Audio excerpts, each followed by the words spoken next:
Good morning, good afternoon, good evening, wherever you are. We hope it is good. Welcome to Season 2, Episode 9 of Geeks Who Like Sports. We are the best in the world, baby. We got a jam-packed show. As always, I am Ray Carsillo in beautiful Los Angeles, California. To my best friend in the entire world over in Philadelphia, Pennsylvania, Lee Elias. Lee, how are you doing on this Tuesday afternoon? Ray, it's been a great week of sports. It's going to be a sports-heavy episode tonight.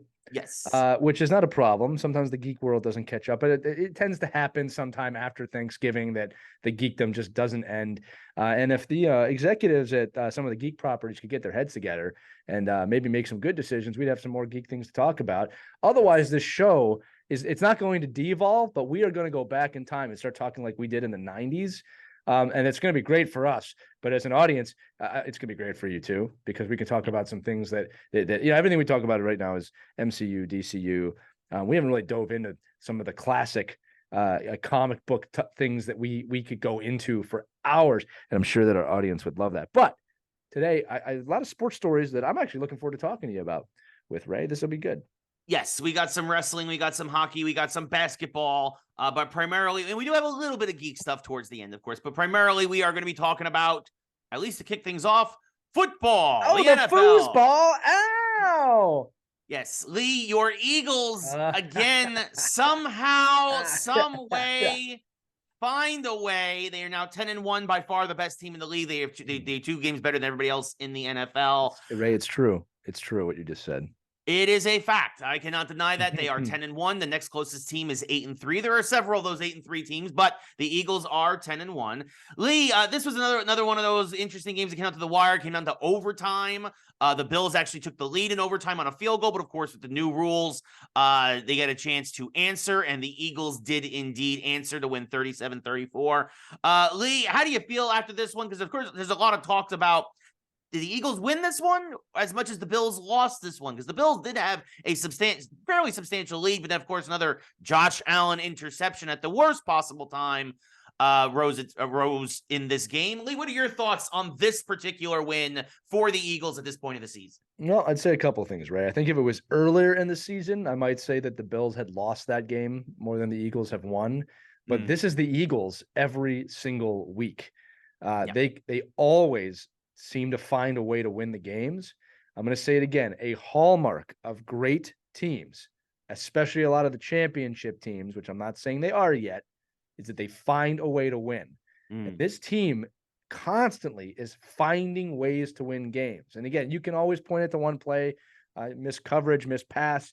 The fact that they find a way to win and that under pressure, they don't seem to be fazed by it, shows me they're a championship caliber team and that Buffalo is not yet, but they're on their way there.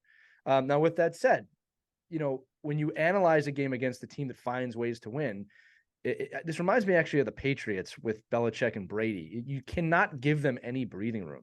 Yeah. And the Bills, unfortunately for them, consistently gave us breathing room. Like you're gonna the way the Jets beat the Eagles. Yeah, and I just want to say that the way the Jets beat the Eagles. Yeah, they played a perfect game. Played a perfect game. They got it by a few scores. We couldn't get back in it. Yeah. But if you keep us close, we are going to find a way to stay in it. I'm not saying we're going to win every game the rest of the season, but I'm going to say that if you give the Eagles an opportunity, this is why they're great. They will find a way to win. And here's the other thing too. Did the Eagles win or Bills lose? Jake Elliott hit a monster field goal in the rain, in the cold. It was 58, 59 yards. That is called clutch. That's not the other team losing. That is our players excelling. No one's talking about that game-tying kick, which is kind of disgusting to me. I'm not just saying that as an Eagles fan. All right? The Bills didn't just lose the game. You don't hit a 58-yard field goal in the rain, in the cold, in Philadelphia against a good team like the Bills because they lost the game. We won the game. Yeah. All right? We found a way to win. Sure. I think that the Bills could have also easily won the game. Oh, there were several key plays there. Again, to your point, the Bills needed to play a near perfect game, right? Again, this is a team that was coming into the 6-5. They're now 6-6. The Eagles right now, you have to. They found several ways to lose this year, have the Bills. And there were several plays here, not just the Josh Allen interception, but even in overtime, they had a receiver wide open in the end zone. Wide open. I mean, that was one of the worst blown coverages I think I've ever seen, period. And Josh Allen Well, he threw it to the right, the receiver broke to the left, and that's what mediocre teams do. And exactly the point I was going to make, right? Well, if he hit that, if he hit it, he didn't. Sure. He didn't hit it. They did not execute. And that is the difference between the Eagles and the other teams right now. I'm going to say it again. The Eagles are not invincible. We know that. They still, after 12 weeks and 11 games, have not put together a full game yet. That's true. But if they can figure out how to do that, this is what I look at now, Ray, as Eagles fans. Clearly going to make the playoffs. Yes. All right. I'm not saying we're going to win the division. I'm sorry. I'm not saying we're going to have the top spot in the East. East. What sport am I on? In the NFC. All right. I'm not saying any of that's guaranteed. It's very likely right now, but it's not guaranteed. All right. There's teams right on our heels. We have a very tough schedule the rest of the way, but we're going to make the playoffs. So from where I stand as a coach right now, we need to be consistent. We need to continue to fix our mistakes, but we really need to hit that momentum the last few weeks of the season so that we go into the playoffs ready to go. All right. Because the Eagles are very beatable against a team that's just firing all cylinders. All right. The problem is, like, it's not just the Eagles that haven't put a full game together. The teams who are playing the Eagles are not putting full games together. So no, I am not going to give this a Bills lose the game. They had every opportunity to win and did not execute. Yep. The Eagles executed. That's a great team. And like Bill Parcells always used to say, you are what your record says you are. And that's why the Eagles are 10-1 and the Bills are 6-6. Absolutely. Look, like someone also reported the other day, I thought it was kind of funny. This is one of those things, it's like a paradox. They said the Eagles are probably the worst 10-1 team in history. Yep. And they probably are, but I'll tell you what, they're matter 10-1 because they're still 10-1. So it's one of those things of if the Eagles, there were so many clutch plays by the Birds in that game, from that field goal to Hurts running in the winning touchdown. And again, it's not so much a Bills loss as they did not capitalize. They're not ready yet to capitalize on those opportunities. I think the Bills have regressed a lot this year compared to the last couple of years. Romo was saying that, and I agree with him. Like, there's some new tools there, but they're just not as deep as Philadelphia. All right, and I'm going to say it again. The Eagles have a tough schedule. I did not expect us to win these last 3 weeks in a row.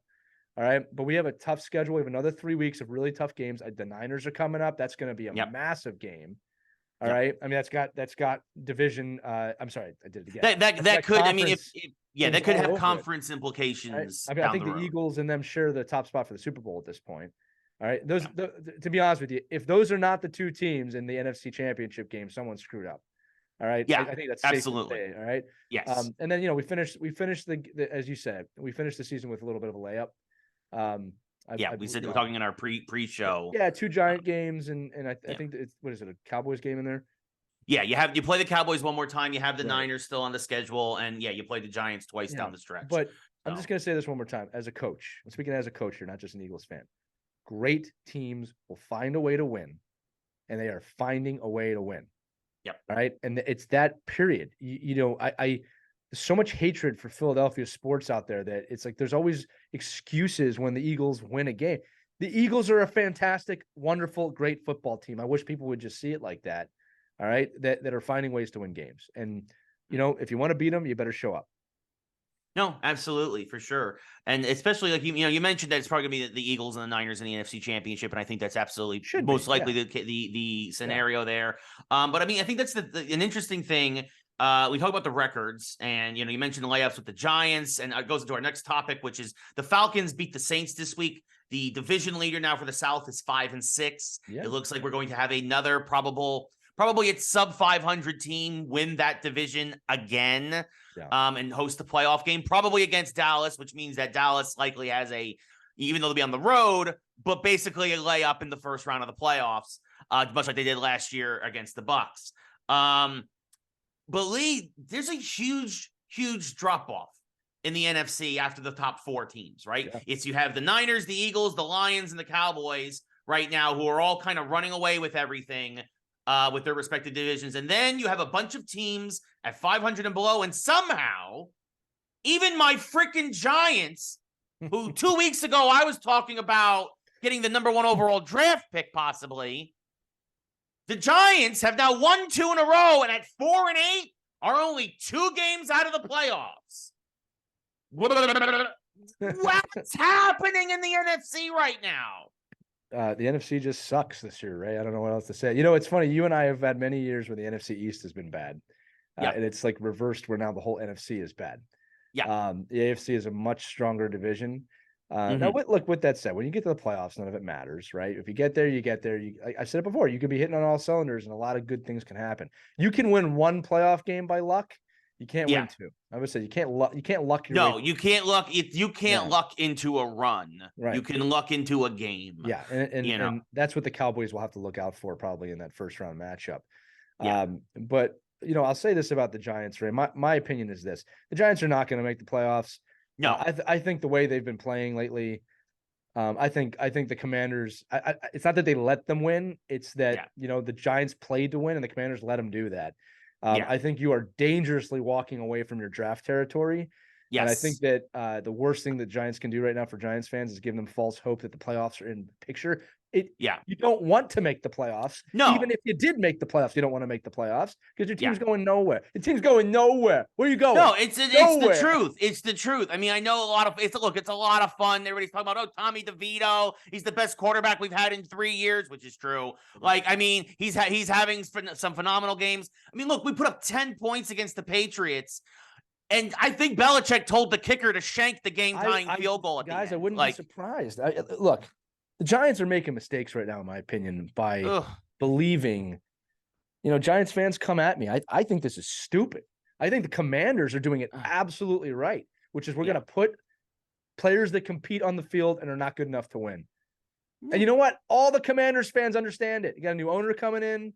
Yep. You got a new era coming in. You're going to get a good draft position. Yep. That's the way to do it. The Giants are making such a giant Giants mistake. Yeah. It's like, great, you beat the Pats. I mean, you're beating mediocre teams. What are you doing? Yeah. I mean, and that's the sad thing is like, and the thing is that people have hope, like you said. And the thing is they're not wrong, because here's the thing. The Packers are 5-6. The Saints are 5-6. Yeah. The Rams are 5-6. On paper, the Giants have their bye finally next week. On paper, could Tommy DeVito win those games? Maybe, but do you want to be a 7-win team and have the 8th overall pick and then miss out on the top 4 quarterbacks in the draft? Which is exactly what you'll probably do. I'm not going to lie to you. And now listen, I get DeVito. Like, at that point, you got to trade up. Well, at that point, you got to trade up. DeVito's fighting for his life. He wants to make, he wants to. Sure, and I understand that. I get it. I'm with you. I don't, like I said, I want to make this clear. I am not saying that the Giants should tank and purposely lose. I don't believe in that. But make some smart decisions here. All right? Like about what you're doing. Again, you're going to be in purgatory forever. The Cowboys that's the problem. Do this forever. The Cowboys problem, except it's like kind of it's on the other side of the standings a little bit. But it's like, I mean, how many years in a row were they 8-8, 8-8, 8-8, 8-8? Yep. It's like, what are you doing? Do something. Yeah. Well, and the thing is that now, especially as it does look like that the Daniel Jones contract was a mistake, it looks like the second he signed. Well, you and I said that. We said it was a disgusting, terrible deal. Yeah, I'm trying to think of other deals that were that dumb. I mean, Deshaun Watson, I mean, there's a lot of bad quarterback contracts out there. Man. Kyler Murray with the Cardinals. Like, I mean, there's a lot of ones that is up there, though. The only good thing is that the contract is only guaranteed through next year, which means that the Giants can look, you take a quarterback this year, you let him sit for most of the year next year, let Jones continue to take lumps behind a mediocre to terrible offensive line, and then build for the year after. But like, this is a stacked quarterback class. Like, again, everybody's like, and I don't even mind if we don't get, I don't care if we don't get even the first 2 quarterbacks. This is the year to get a quarterback if you need a quarterback. You need a top 4 pick to get either Caleb Williams, Drake May, Bo Nix, who's my personal favorite, or Michael Penix Jr., who's actually my second favorite. I actually wouldn't mind if we got Penix or Nix. I don't want Caleb Williams. I don't want Drake May. If the Giants are dumb enough to make the same mistake with DeVito that they just made with Jones, you deserve everything coming to you. All right. The only good thing about DeVito is that he is locked into his contract for the next 3 years. Listen, I'm glad for the kid. But he's a career back. He's a backup. He is a glorified backup. I don't care how much he does this. I don't care how much chicken parm he eats. I don't care how much his mom makes his bed. I don't care how Italian he is. He's a backup. He's a backup. I'll say this. I'm glad for the kid. I really, really am. Absolutely. Right? As someone who the grew up in fun that story and a terrible season. Yeah, and someone who kind of grew up in that area. It's Vince Papale. Yeah, it really is. Okay. And this is what I'll say right now. All right. If he goes undefeated the rest of the season, he's earned his chance. All right. Sure. And if we go undefeated the rest of the season, he'll be in the playoffs. We will be. That's yes. If the Giants run the table somehow, right. Twice against I will say this: if the Eagles have nothing to play for, I could see winning the last game of the season against. Right. Not even the last two. But this is what I want you to do, Giants fans. Ray, you specifically. All right? I want you to see that idea, that thought of the Giants running the table with Tommy DeVito and him becoming your new starting quarterback because he was amazing. I want you to take that. I want you to crumple it up, and I want you to throw it in the garbage because it's not going to happen. And this is the classic New York trap that New York always believes there's a magic surrounding New York. You haven't won shit in a decade. Welcome to the human condition of being a sports fan. You spoiled brats. Okay? You suck. You're going to suck for the rest of the year. Get a good draft pick and deal with it like the rest of us. Please, you magical bastards. I loved you in the night. Ray, I have so much respect for the Yankees. I have so much respect for those 2 Super Bowls that Eli Manning brought the Giants. I have respect for the 94 Rangers, the Knicks, whatever. But you know what I'm trying to say? I have respect for those teams. But that magic is gone. And you're going to have to do it like the rest of the league, which is drafting well, developing. You can't trade and buy your way into championships anymore. That time is done. Yeah.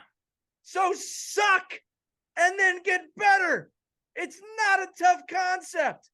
And if they do screw up and continue to win games and slip out of the top 4 picks, because as of right now, they're the 6th overall pick. They're so dumb. You have to trade up. I actually have to trade up. This, Ray. I don't enjoy lecturing Giants fans on how sports work. You have to trade up. You have to have a top 4 pick. You have to get Caleb, Drake, Bo, or Penix. You have to get one of those 4. Again, my personal preference. You don't even need to go in the 1 or 2. I'm okay with, I would actually love Bo Nix because he's a little older. He's a little more mature. I think Penix has a really live arm. I think any of those 4 would be fine. You can't keep winning games. The future of the franchise rests on losing now. I'm going to tell you when you messed this season up, on October 31st, when you didn't trade away everything you could have traded away.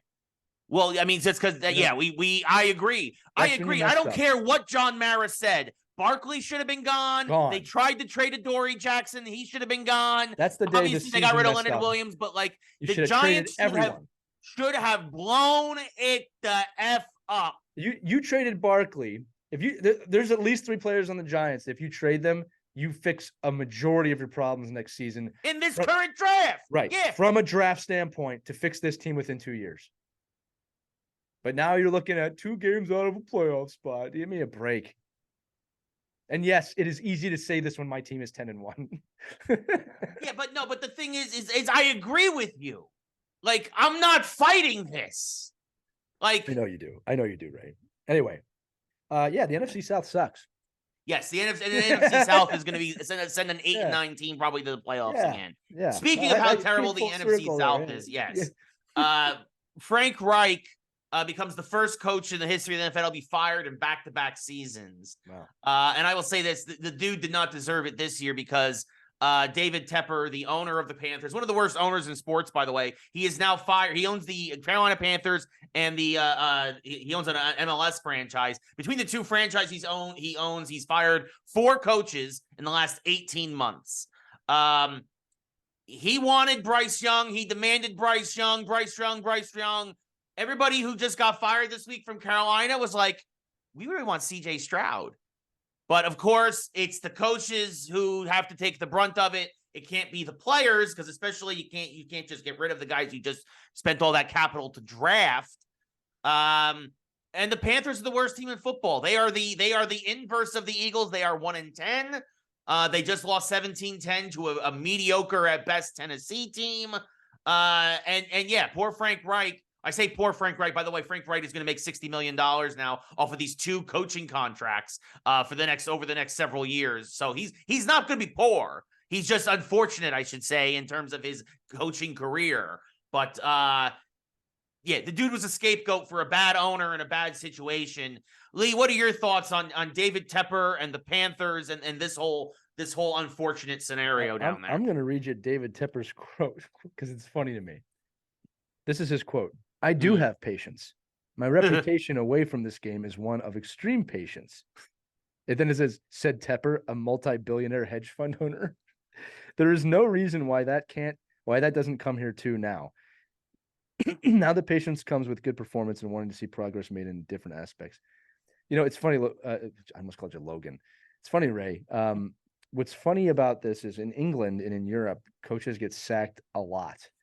And what it does is it sacrifices team culture. Excuse me. So the problem that I have with this is you're making it impossible for a team culture to be built. You need to find a coach and commit to that coach for 2 or 3 years, knowing your team is going to suck. You've seen this happen in other sports. You've seen this happen in football, where a coach comes in. Like Sirianni is a great example of this. The Eagles weren't undefeated his first year. You know what I mean? So you got to build a culture, and you got to have your players buy into that culture. And I think when you keep firing coaches, you're throwing that out the window. And I would absolutely believe that a hedge fund manager would know nothing about that. Yeah, no, and exactly. This isn't a guy who cares about culture. No, I think yes, I was gonna say, I think this is a guy who sees the fact that he can't get more than 50% capacity in his stadium now because the team season is over already. Right. And I think to your point, I think if anything, this is only going to set Bryce Young back, because if anybody knows quarterbacks, who is a quarterback coach, who was an NFL quarterback, right? Frank Reich would have been the guy to kind of continue to try to help this guy develop. Because Bryce Young hasn't been bad. He just hasn't been CJ Stroud, who is a revelation, right? Like, and that's the thing, is that it's clearly obvious the Panthers took the wrong guy. When you see Anthony Richardson, who was doing phenomenal in Indianapolis till he got hurt, when you see CJ Stroud literally rewriting all the rookie record books, and then you see Bryce Young doing fine, right? You realize, oh, we screwed the pooch. Like, and again, unfortunately, the owner doesn't want to take ownership of this mistake because he was the one who put this forward. It's, again, I don't know. There's a plague of bad owners across football and baseball and everywhere right now. Like, I don't know. Did James Dolan write a handbook or something that's been passing around to all these guys? Because I swear these guys get dumber by the day. I have no idea how they're freaking billionaires. We should build a gigantic ball in Las Vegas. That's losing $98 million a year or whatever. But everyone's talking about it, Ray. Oh, yeah, they're talking about it, all right. They don't live on planet Earth. I don't want to speak for all owners, but I will say that, again, culture is insanely important on a team. Now, if this guy wasn't the right guy to build the culture, sure, then maybe that is a good move. But you better have the next guy that's going to be able to build that culture. You're going to keep losing. And it's, again, we're also talking about teams that are habitually bad. Yep. There's never been a great Carolina Panthers dynasty or team that was consistently winning, and it's because of crap like this. You look at the teams that win consistently, there is a culture there every single time. All right. Yeah, no, absolutely. And the thing is, the last point I want to bring up about the NFL is that if they're not careful, they're going to do the Bryce Young, what Chicago's done to Justin Fields. Now, Chicago did end up pulling off that game somehow. And I mean, well, I'll tell you how against Minnesota last night. It's that Josh Dobbs, the Pastronaut, has become the astronaut with the double S in there because he's come all the way back down to earth in the worst way possible. He threw 4 interceptions last night and was the big reason why Minnesota lost that game when they are in a playoff spot right now. They're the 7th seed. They are fighting for their playoff lives. And a Bears team, similar to the Giants, thanks for winning, Chicago, because you hurt your draft pick. Because now you're 4-8 as well. But it was good for Justin Fields, who, after his second he fumbled twice yesterday. He lost both. Fields looked like he was ready to cry. Like, he looked up to the sky. It was a really clear shot on Monday Night Football, and I was watching it. And it's like, oh, this poor dude is saying to himself, please not again. because he looked broken. Now, he got the ball back one last time. He drove his team down the field 66 yards to kick the game-winning field goal. Watching enough Bears football the last couple of years, Fields is not the problem. He has the talent. He has the athleticism. Yes, he might be a little turnover prone. But this is a guy who has seen the head coaching carousel, the GM carousel, who has a singular weapon really in DJ Moore, has no offensive line, has saw his best running back go to division rival Detroit in the offseason, and they're now 8-3. Justin Fields is not the problem in Chicago. And if they take a quarterback in this draft and move on from Fields, there is a dozen teams in the NFL that will take Justin Fields. Including that would be better tomorrow with Justin Fields. From the Jets to the Raiders to the Patriots, and the list goes on and on. Those are the first off the top of my head. The Giants. Yeah, the Giants. I'll take Justin Fields. Give me Justin Fields. Give me Justin Fields. I will make that trade right now. Daniel Jones for Justin Fields. Yeah, Let's go. No one would. No one would. But that's my point.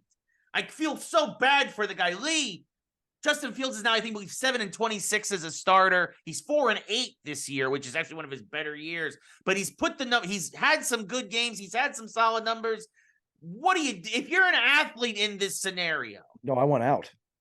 Right? Like, what are your thoughts going through? What do you think his thought process is? I hope that they do move on from him so he can get a contract someplace else. Why would you want to be with a loser franchise? Right now, again, he might be the type of guy, hey, I'm loyal here, I want to make it, but they got to build around you. Yeah. Again, it's very tough when you see someone with potential that's in the wrong spot. And if you're not careful, you'll just end up as one of these quarterbacks that kind of just ends up playing on mediocre teams because people think you can't get it done. Right. Like, you look at a guy like a Tom Brady, man, who says just to craft the best decision you've ever made. Like think about that. Like, you know what I mean? Like, this guy needs some space to grow. If they're not going to surround him with talent, they need to move on from him so that he can have a better go at playing quarterback. Yeah. Now, with that said, Ray, what did you say his record was? He is 7-26 as a starting quarterback. Do you know? I have to talk about this because it's kind of a crazy stat. Do you know what Jalen Hurts' overall record is? I'm sure a lot better than 7-26. It is, but when I'm going to bring it up for you. I just want to say, 26-7. I don't know. No, it's going to blow your mind, and because when it's going to blow your mind. Let me bring it up here because I want you to know, not because I'm trying to make fun of you. He's basically lost 4 games, is what I'm trying to say to you. Okay, so he's basically replicating his college career here in the NFL. Yeah, there was a great thing. Somebody asked him how many. This is when he was coming into the NFL. Yeah. One of the interviewers said, how many games did you use all your years in college? And he said 4. And he goes, well, the NFL is not going to be like that. And he just goes, we'll see. Yeah. That's what he said. Look, there's no denying Jalen Hurts' talent. He's also got a great team around him. He's got the right coach. Team and the best center in the NFL. Yeah, I agree with that. I think we talked about it last week. It'd be very interesting if the Kelsey brothers ride off into the sunset together because they're both talking about retiring after this year now. So. Yeah, it would be really crazy. Yeah. But yeah, he's both Hall of Famers in my opinion. Yeah, both Hall of Famers. Oh, easily. Yeah. I don't want to see Kelsey go. Like I said, there's only one Kelsey, and I'm talking about Jason Kelsey. Anyway, keep going, man. But yeah, no. So you guys are in great shape. Speaking of great coaches and speaking of great teams and even dynasties, we're gonna move now into basketball. Brief basketball glimpse this year. My Knicks are doing okay. I think we're 9-7, but it is what it is. The Knicks will make the playoffs and they'll do exactly what they did last year, which is probably be out in the second round. Okay, that's their ceiling. That is what it is. Until they get another guy to help Brunson. But anyway, what we're talking about is. And no, we're going to talk about the Clippers and the Spurs. And no, we're not talking about James Harden being a cancer everywhere he goes because he is. But we're going to talk about during the Clippers game. Kawhi Leonard, of course, is now a Clipper. He is in LA. And of course, he had many great years with Gregg Popovich in San Antonio. But of course now, and understandably so, a lot of the San Antonio fans boo when Kawhi comes back to San Antonio. And Gregg Popovich, who has always just kind of done whatever he feels like. Yeah, exactly. He is like, this is how I coach. This is how I am, and nobody's going to argue with him because he's got 5 NBA championships. He's one of the greatest coaches in the history. Of I mean, sports. honestly, in the modern era, it's Phil Jackson, and then probably like you could talk maybe Pat Riley or Gregg Popovich. He's top 3 or 4, like easily. Yes, easily. Like, Big Papa.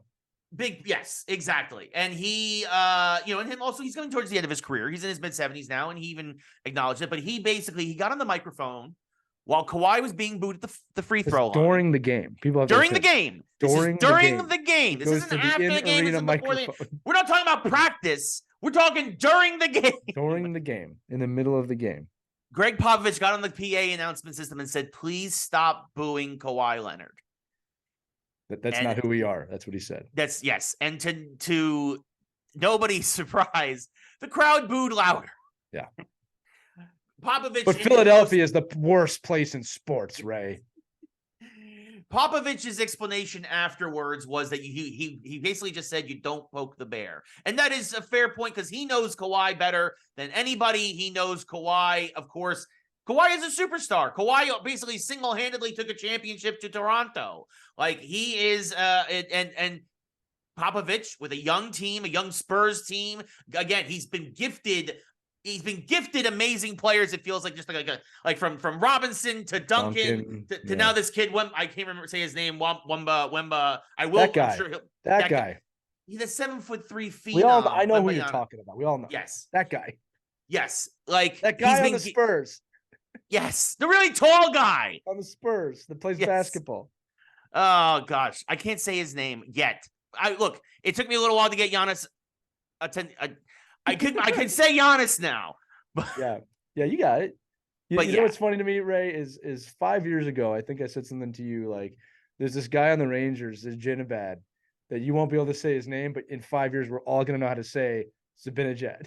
Zibanejad, yeah, exactly. Yeah, and it's like, there you go. It's just it takes time. Yeah, no, exactly. Martina Navratilova. Hockey players and basketball players. Sometimes I'm like, that's not where consonants go. No, that's what? Yes. So I apologize. Anyway, Popovich has been gifted these amazing players, but he's got a young team. He's trying to set an example. He's trying to set a tone. And again, he didn't want to lose a game that he felt was winnable because the Clippers have been terrible since acquiring James Harden.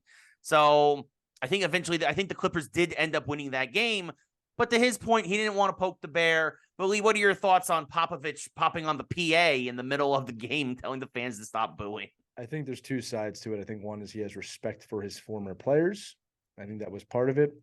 But I think the deeper part of it is that, and I don't know why fans don't understand this, that these athletes, especially a guy like Kawhi, thrive on having an enemy, on having a reason. You don't give them a reason. Yeah. And I don't know how many documentaries have to come out about Jordan or Kobe or Shaq or anybody. It's just give me a reason. I'll give you a great example where this happened recently. Bryce Harper against the Braves. Attaboy, Harper. Don't give these guys a reason. Yeah. They are professional competitors. To Pop's point, don't poke the bear. Yeah, they thrive on this. So he was trying to tell the fans, you're hurting us, and they booed louder because fans are typically clueless. I hate to say it. I'm a fan too. I would say 90% of us are pretty dumb. I don't want to call anybody dumb. You didn't either. I'm just saying that there's so much you don't understand. Yeah. I mean, like Ray knows this. If I go to a game to watch, it's probably the quietest you'll ever see me. Yeah. Right? Because I just know it's not my place to say anything. Yeah. Right? I don't know what's going on in the locker room. I don't know what's going on in these guys' lives. I don't even know. I can guess what system they're playing, but I don't really know. I don't know what they've been practicing. And again, as fans, you can have an opinion. Everybody should have an opinion. Don't get me wrong. Like for sure. Completely entitled to your opinion. I just don't feel the need to shout that at the court or the glass or the field when I know no one cares. Right. I'd rather people ask me for my opinion, and I'm very happy that people do pay me for my opinion, Ray, in the sports realm, hence me being the sports half of the Geeks Who Like Sports. And as I slowly go into the sunset with my high horses and my gigantic ego. Shoot the puck! Shoot it! Yeah. To be fair, I will occasionally yell "shoot the puck," but for the most part, yeah. Sometimes frustration as a fan can boil over. Now, listen, I will say this too. All right, that Philadelphia's kind of been a part of the episode tonight. After the Bills lost to the Eagles, there were some Bills fans shouting back and forth with the Eagles fans. Yeah. All right. So now the tables have turned a little bit. The Eagles fans are getting under the nerves of opposing teams' players. Now it works, but that only works in Philadelphia. You should not try this in any other city. No, you really should. And to be fair, and I think most of the time I consider myself a good fan, where I usually am just cheering for my team, even when we are the visitors. You sure about that? You sure about that? That's what you are. You sure about that? It depends. Depends on who we're playing. It depends on who we're playing. All right. I will say that this is what I'll say about you. You're highly opinionated, but you're also highly knowledgeable about what you're talking about. That's fair. Okay. That's so fair. When you say something, I think what happens is you'll say something very specific about the Giants, and it's kind of a deep cut. And I think that the fans around you are like, yeah, what he said sounds right. That sounds like you know what you're talking about. Or my favorite one is I was watching hockey with a guy one time, and he was like, "You never skate backwards into your zone. You don't ever give up that ice." And I'm like, "What the hell are you talking about?" Yeah. I was like, don't get me wrong. You don't want to skate from the blue line behind your own net, but like, what are you talking about? It's called a regroup. Well, it doesn't make it football. You can't do that. This isn't football. Yeah. And yes, I agree. In football, you shouldn't run backwards either. Yes. In any kind of race. What's wrong with Yeah, no, I mean, the thing is, I think to your point, which I appreciate. That's like when I went to the Yankees Dodgers games, two of the games. Knowledgeable. You're very knowledgeable. Okay. Most Dodger fans were actually. I actually had a Dodger fan compliment me. He was basically like, he's like, as much as I don't want to lose this game, and first of all, I appreciate how much you know about what you're talking about. You are a knowledgeable sports person. It's not coming from nowhere. And again, I don't think you say a lot of things when you don't know. And like that's kind of, if you don't know what you're talking about, I don't know. I know it feels good sometimes to have an opinion or feel like you know what you're talking about, but I also think that there's a power in saying, "Oh, I don't know what's going on." And like better to be thought a fool than to open your mouth and remove all doubt. Ray Carsillo said that. It's his quote. Nobody else. No, listen, maybe some Abraham Lincoln guy might have said that too. But who? Yeah. Listen, this is what my kind of final thought on it will be. All right, is that if you ask me my opinion of the game, I'll give it to you. I will. Like, I gladly. Yeah. Like, you want to discuss the game? I'm all for that. Absolutely. But I'm not just shouting it to enable myself as a hockey person. Like, I'm pretty quiet at games. I just enjoy watching. I remember I was watching Phillies recently. Actually, they're playing Ohtani. They're playing the Angels. And I just was there. I didn't say a word. I just enjoyed watching these people play baseball. Yeah. Right? Swing the bat. What are you swinging at? What are you swinging at? Like, yeah, that's my favorite. Is it, a guy watching on TV? It's outside the box. What are you swinging at? Yeah, that's exactly what it looked like for him at home plate. Yeah, he's got his little box in front of him when he's batting, and I hope it goes inside the box. Shoot the puck. Throw it. Oh gosh. Shoot it. Yes. You gotta make the save there. You gotta stop that. No shit. I love that, by the way, when you tell them you got to make the save. They know. Thank you. Yeah. Thank you, sir, for stating the obvious. Speaking of goalies and speaking also of dumb moves, hey, the NHL strikes again. Oh, man. So Marc-Andre Fleury, his wife is of Native American descent or indigenous people, whichever you prefer. And he had a custom mask.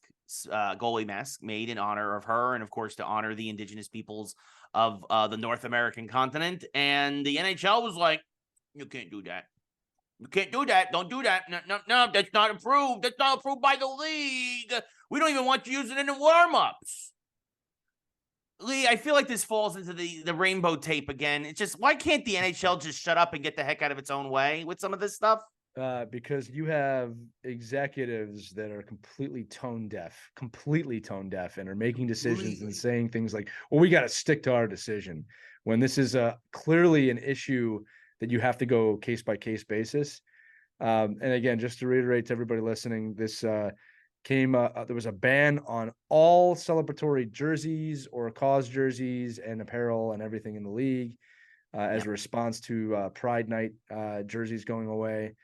We discussed that in an earlier episode. You can look back and find that if you want to hear our thoughts on that. The problem is that it's such a rigid, stupid way of looking at things. Okay, so now you can't celebrate anything. Yeah. And what they don't want is someone going, oh, so the indigenous can have their night, but we can't. That's what they're worried about. Right. Okay.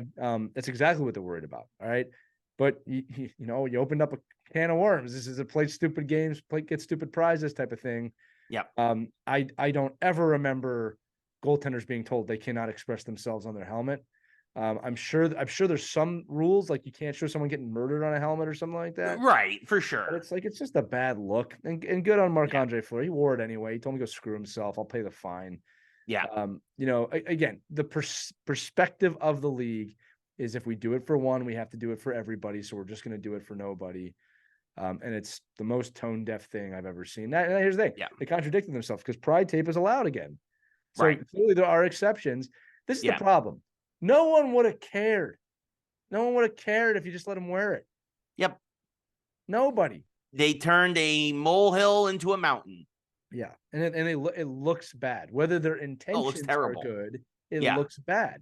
Yeah. So I'm sure they will take a stop after the season and just go over this again. Yeah. And I'm going to say this too. There is a difference between a team mandated jersey and a goalie's helmet. Yeah. And that's why I said you got to have a spot by spot basis for these things. You can't just do it with the whole thing. And I don't know. I will say this publicly. I do not think the NHL hates anybody. I don't think that the NHL is purposely trying to hurt anybody's feelings. I really no. They're just stupid. They're just being stupid. All right. And big businesses make really stupid decisions sometimes. And in a business that's made a lot of good decisions over the last few years, they're making a bad one right now. Yeah. No, absolutely. Absolutely. So yeah, I mean, like you said, they'll hopefully course correct again and just they will get their collective heads out of their butts. The problem I have with the NHL is that there's just a lot of talk about hockey is for everyone, and we want to make the game more accessible for everyone. And then you do something like this. Yeah, and there's just not a lot of follow through from the league, and it's more can be done. I'll say this too. They're also looking at this as a 20-year project, not a 1-year project, and one of the problems with fans is they want everything done immediately, and it never plays. They don't have to do it immediately, whether you want them to or not. It's like the government. Nothing's going to happen quick. Yeah. But even I'm getting a little tired of some of these. I'll just say old men decisions. That you guys are tone deaf, out of touch. Yep. Right? Old men yelling at a cloud. Yeah. Get off the lawn. Yeah. Don't wear the helmet. Yeah. No, for sure. I don't want to go to a hockey game. Thanks, Ray. Yeah. Well, maybe you should go see the Rangers, because even though see the Rangers, they had a bit of a hiccup last night, but the Rangers, this is the best start in franchise history. They're 15-4-1. As predicted, my friend. As predicted, I said the Rangers were going to be very good this year. I said they should win the division. I mean, here's the thing. I thought we were going to be good too. I just didn't think we were going to be historically good. This is. I mean, you built for this. Jonathan Quick is 6-0-1 in relief of Shesterkin. Shesterkin's still very solid himself. Yeah. Alexei Peter Laviolette, one of the things that they said the reason why he was hurt is he said he could really help the young kids. Alexei Lafreniere is on pace to have a 30 to 35 goal season, and he's finally starting to look like a number one pick. Zibanejad is doing what he's doing. Kreider's doing what he's doing. Panarin, not being chased down by the Russians, has 30 points in 20 games. Like he's only, I think, the 5th Ranger in history, I think, to have 30 points in the first 20 games. Like it is an unbelievable start. Some other guys are getting off the slow start. Some of the new acquisitions, the Blake Wheelers and the Nick Boninos and whatnot, but you don't need them to be scoring points when your top 2 lines are doing everything they're doing. And even with the injuries to Adam Fox and the injuries to Philip Hedl, who Fox should knock on wood be back tomorrow night against Detroit. Or at least he'll be cleared. I don't know if he'll play tomorrow night, but he's back. He'll be back soon. The Rangers' depth has really stepped up. And despite losing 5-1 to Buffalo, which was, I think, a bit of a letdown after beating Boston 7-4, and you had a 1-0 shutout against Pittsburgh and playing 3 games in 4 days, because the Rangers have a really screwy schedule. I'm sorry. With everybody else suckingly, I need the Rangers to be really, really good. I'm really, really happy that the Rangers are really, really good. I mean, look, some of the changes that have happened here is you've got a proven cup winner in the room that knows what it's going to take to win the Stanley Cup. He's doing his job as a backup. Quick is playing so good that it's tough not to have him on your fantasy team, but he plays so little that it's tough to have him on your fantasy team. It's a really weird paradox. It's like the guy's almost going to win every night. But you've got a backup quarterback that's won 2 Stanley Cups. All right, knows what he's doing. He's won 3. He was on Vegas last year too as the backup. My God, you're right, man. I'm ashamed of myself. Oh my God, I was right about hockey with Lee. Correctly. This is the last episode of Geeks Who Like Sports. No, he's won 3 Stanley Cups, right? So I was thinking about the Kings. He's won 2 Stanley Cups as a starter. 2 as the starter, yes. That's where my brain went. But yes, of course. I know. Look, he's a 3-time Stanley Cup champion. You're absolutely right. Now you got that in your locker room, and he's a goalie. If you don't think that guy's talking to the team a little bit, you want to know what it takes to win. You guys are right there. You're right to know where you need to be. I just think that enough time's gone by. A lot of the distractions have gone by. There's no, you have had so many distractions the last few years, from Panarin a few years ago. And then it's like, okay, Capo Caco is not what he was brought up to be. It's like he's a rookie, guys. All right. Which, by the way, he also got seriously hurt last night. So we will see what happens with him going forward. Yeah, I'm just saying the team has matured. All right. Yes. And I also think the division is shifting heavily. I think Pittsburgh and Washington are not Titans anymore. I think the Devils have had a horrible start to the season, not what they were expecting. I think Carolina is kind of old consistent, and the Flyers are on their way up. Flyers were second there for a minute. Flyers seem to be pretty competitive this year. Yes. But the Rangers are a great team with great goaltending, great defense. You have a Stanley Cup winning goaltender. I believe you have a Shesterkin won what's it called last year? The Vezina. I think he's won a Vezina, right? He's won. I think you believe he's won one. Yes. So look at this roster. You have a Cup champion, 3-time Cup champion. You have a Vezina winner. You have a You have a Norris Trophy winner. Yes, and Fox will be back. Yes, and you have some of the most prolific scorers in the league. I think you have the league's best power play scorer of all time. Yeah, I mean, Kreider's about to get his 100th power play goal. You've got pieces here to win a Stanley Cup. But it all comes down to staying healthy. It's a long season. Yes. Capo Caco, I just looked it up. The Rangers put him on long-term IR today. It does not look good. That's very bad. Yeah. It was a nasty. I saw it last night live. It was a nasty injury. I think. I immediately said AC. I immediately said ACL, and I think it might be a season ender. Honestly, now it's just a shame. You do have Jacob Trouba trying to be Aaron Judge. Swinging his stick. That was a little weird and out of character. That was even he apologized after the league fined him for that. It was should be fined for that. That was a little thing, but look, I'm gonna pat myself on the back. The Rangers are for real. I said they were for real. I said their window is right now. It's going to be a very short window because I am telling you that the Devils and the Flyers are coming. All right. The Devils have regressed a little bit since last year. Come back on to earth. The Devils are still, in my opinion, a goalie away. They're going away, and some of their players are hurt. Like Meyer has been out for a while, right? And I think they were extra hot last year. But they're gonna take wins from teams, and they're probably a playoff team too, to be fair. Yeah. But like the division, those teams that have been at the bottom of the division outside Columbus are getting good. Yeah, so Columbus this is when you have to win. You have to win now. Yeah. No, I agree. Lee. I don't want to jinx it. But do you want to win? You want to win, Ray? This is our year. This is our year. Did you hear nothing that I said before? This is our year. Oh man, Lee, the Rangers are very early, guys. It's the first quarter of the season, but it is at least I have something to watch over the winter. Listen, I think a lot of fans got to take a step back. If you have a competitive team, you should be happy. I mean, you got to look at some of these cities. It's like, oh my God. Yeah, San Jose, Columbus. Yeah, Chicago doesn't have anybody right now, right? Chicago. Yeah, Bedard. They got the kid Bedard. At least they can root for. Yeah. Edmonton. McDavid is now that he's healthy. Edmonton's starting to turn it around, but they got off to a real bad start. Yeah. They're going to be chasing it all year. Yeah. So it's going to be interesting to see how everything shakes out. But yeah, it really looks like at least in the Eastern Conference. Might come down to Rangers in Boston. I know we've said that for a couple of times the past couple of years. I think it's more. I'm going to be honest with you. I don't think it's Rangers in Boston. I think it's Rangers and whoever steps up, because I think the Rangers are that good. I really. I don't. If I was I've been saying all year the Rangers are the team this year. I said that before the season started, and they're proving me right. Yeah. Again, they look and a of little. course, I hope they win for you, but I want the Flyers to win too. Sure, of course, but yeah, no, I really want the Rangers to win. Yeah. What do you want, right? You want them to win. You want your teams to win. They looked off last night against Buffalo. Jerk. They looked like a half step off, and again, that's weird. Lee, I want to ask you something real quick about the schedule. The Rangers have a really weird schedule coming up. They have 2 games, 3 days off, 2 games, 3 days off, and then they kind of finally, and then I think it's 2 more games, and they finally start to get into that every other day cadence. As a former hockey player, what do you like that? All those back-to-backs and then extended time off, or do you want to just be day off, day on? You want complete consistency with whatever you're doing. You want consistency, game start of you want consistent start times to the game. That's what I was trying to say. And then you want consistent on-off ice ratio. I will also say this though, back-to-backs are hard, but these guys are professional athletes and they can handle it. The second half of a back-to-back is tough, and they do change the tactics based on that. Sometimes it can play in your favor though. You're warmed up, you're ready to go, especially if the other team had a night off or two. But it's 2023. These guys are exceptional athletes. And if it was back-to-back off, back-to-back off, that would be ridiculous.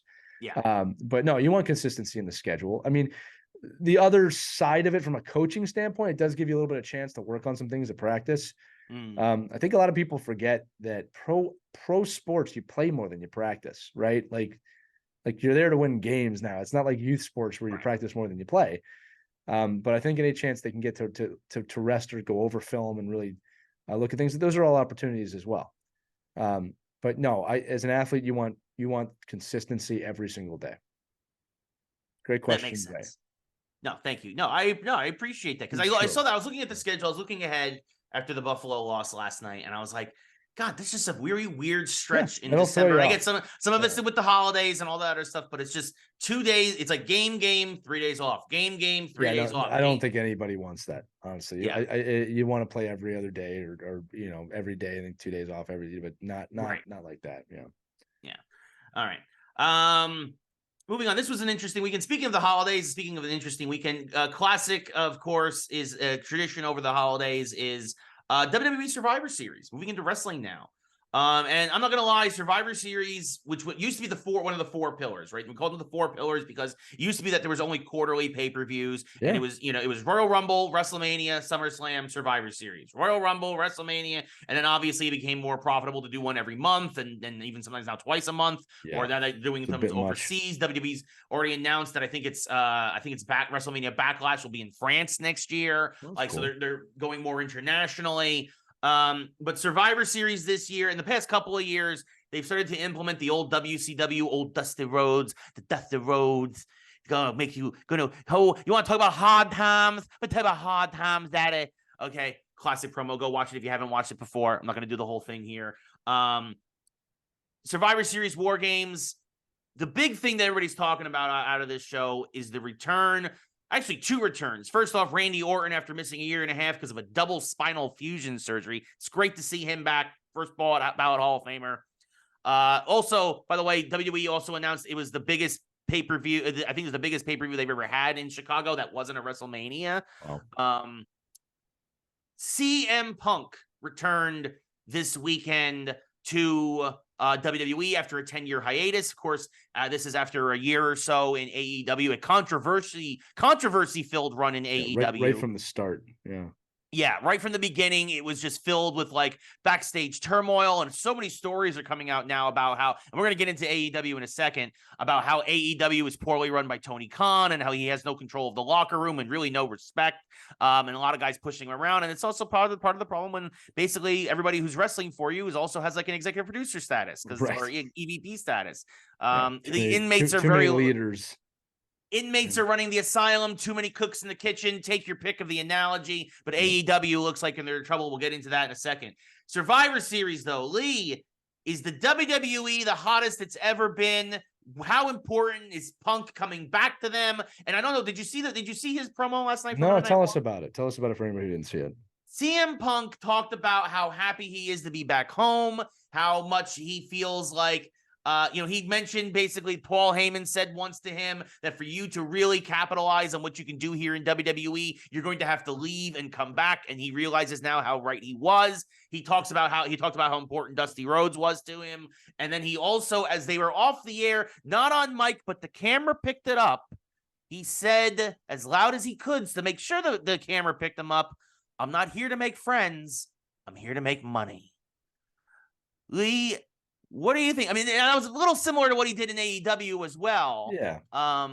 But Lee, what are your thoughts on the return of CM Punk? And is WWE, after a bit of a downturn, especially at with AEW taking a chunk out of their audience, it felt like, is WWE back on top? Is this the hottest they've ever been? And what will CM Punk do for them going forward? I'm going to stay on my high horse for this episode and say that, as I said months and months and months ago, when companies compete, everybody wins. Yeah. CM Punk coming back is not possible without AEW being a competitor. Yeah. And I think that WWE knows how to capitalize on that. They have done that historically very, very well. I think Triple H understood here how to make this work. I think CM Punk as a wrestler is a real wild card. It's not just bringing back someone from the Attitude Era like they always do. He's a legitimate person that can still wrestle. It's got a following. Yes. People love him. Brilliant move. I also think it's unfortunate he's moved around like he has, and it's like the AEW thing didn't work out. I think that hurts them. This is the first kind of hit they've taken from that kind of standpoint. Yeah. Are they the hottest they've ever been? Is that what you asked me? Yes. No, but they're heating up.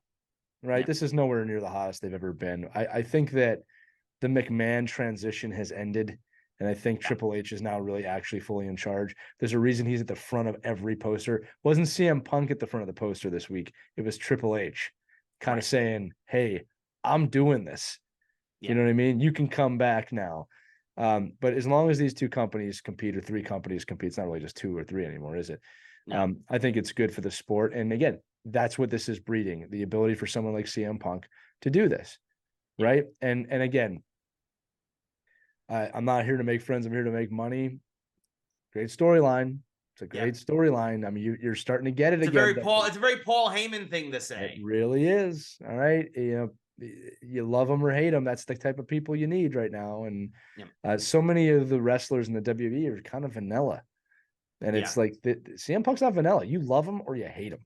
Yes, and that's the thing. I'm not the biggest Punk fan right now because of everything that happened at AEW and because of all the backstage turmoil, although it is starting to come out more and more that maybe it wasn't all Punk's fault after all. As I mentioned, the inmates running the asylum, right? There's two sides to every story. But it is going to be interesting to see him. It is going to be interesting to see whether or not who he's going to rival with. It seems like he's going to rival with Seth Rollins first because there's natural heat there. Oh, they're going to throw him right into gone back and forth.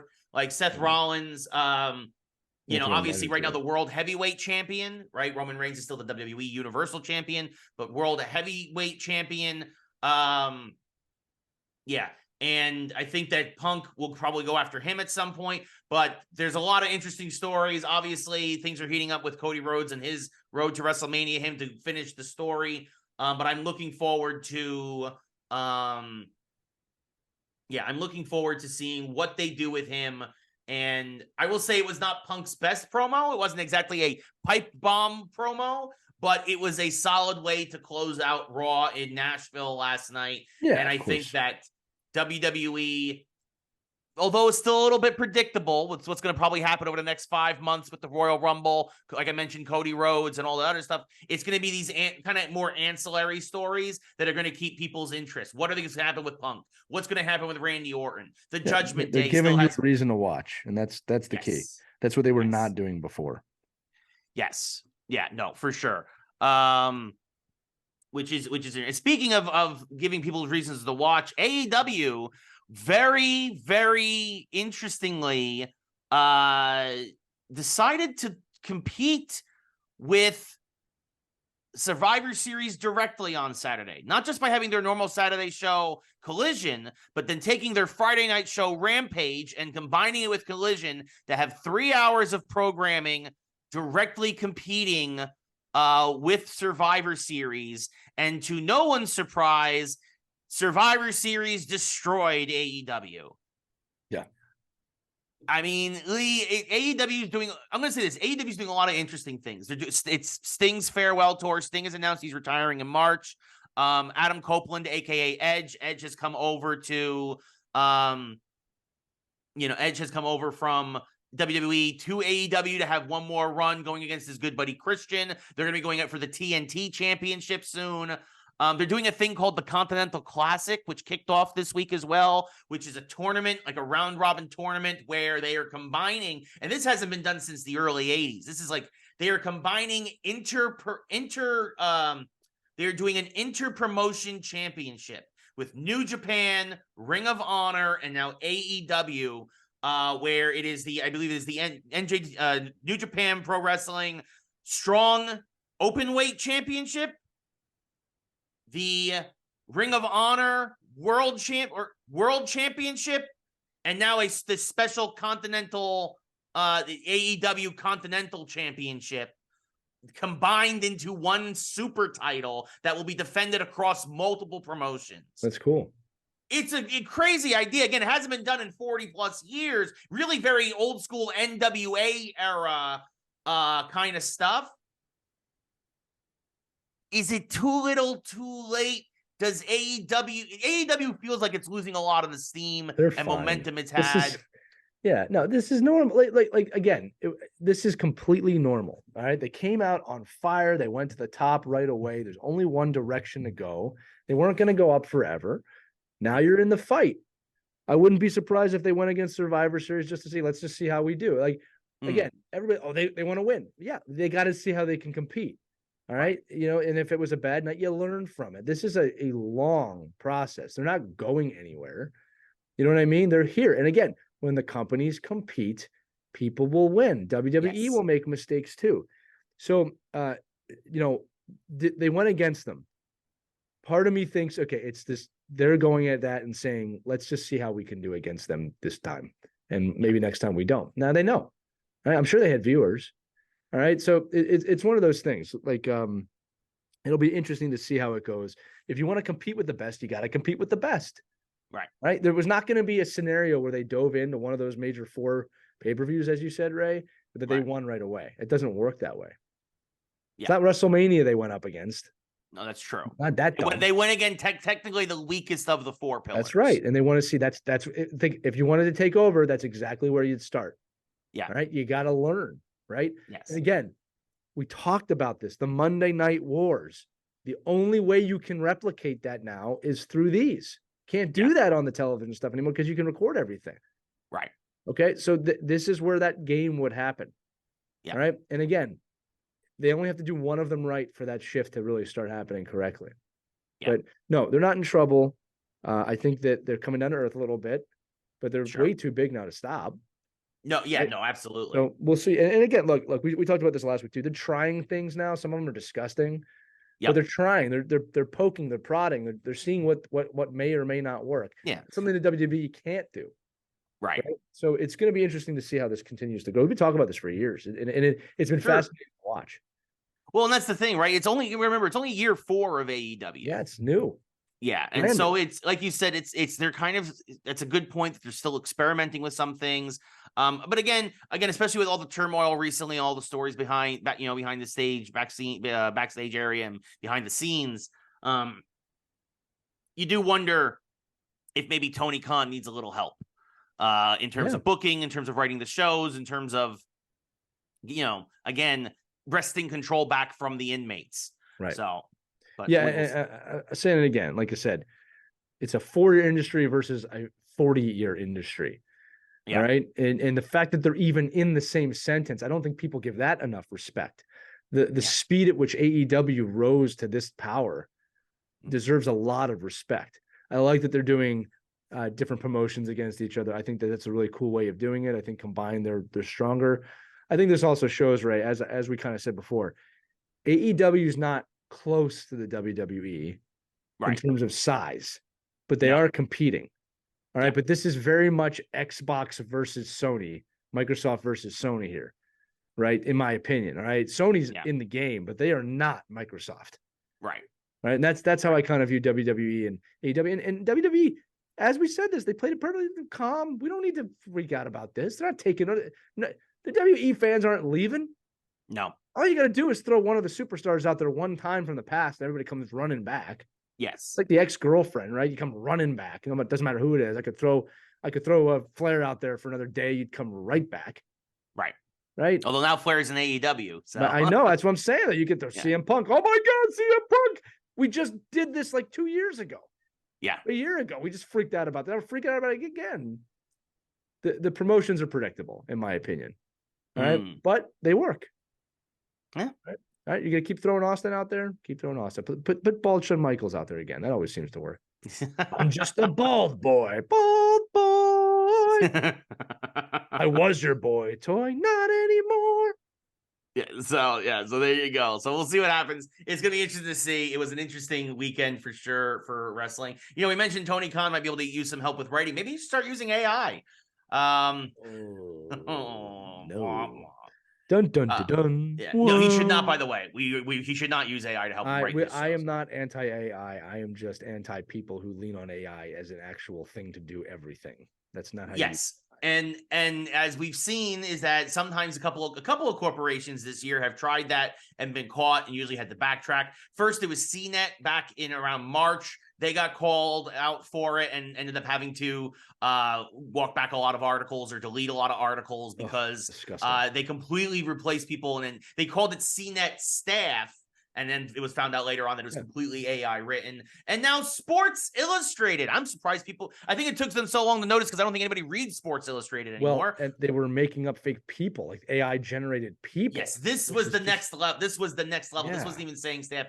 Sports Illustrated has been accused of, particularly the parent company of Sports Illustrated, because there are Sports Illustrated writers who said we had no idea about this. The union was against this and whatnot. So, but the ownership group for Sports Illustrated basically went and created with AI fake headshots, fake writers, fake bios, names, and then had these folks attributed fake articles to these people. Now, I should say that the articles were, of course, based on things that happened in real life, right?